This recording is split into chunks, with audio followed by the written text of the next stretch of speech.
So this video is going to show you the best way to insert a link.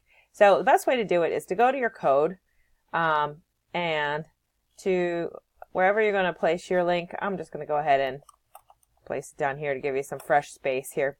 So you might type your link ahref, sorry I'm in all caps, href, and again as it comes up I like to hit enter. And then it's the attribute, so it gets an equal sign and an opening quote. So what I like to do, if I go to a website and I say, oh boy, this is the website I want to learn more about. How about if I type in something legitimate?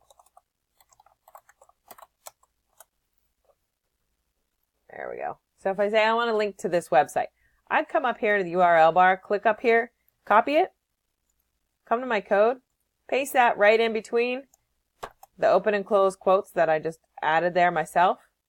That is the best way to complete a link. But if it goes to another website, I also like to leave a space here and type in what's called the target equals quote, and I like to type in underscore blank. You'll see that comes up, and close the quote. Close the tag. The reason I do that is so that it opens up a new tab or a new window so that it doesn't cover up your own web page. You don't want, if it goes out to another website, I always use that. Now you're going to need some text, Amalfi Coast. And you're also going to need a closing link tag. Okay, that's it for inserting a link.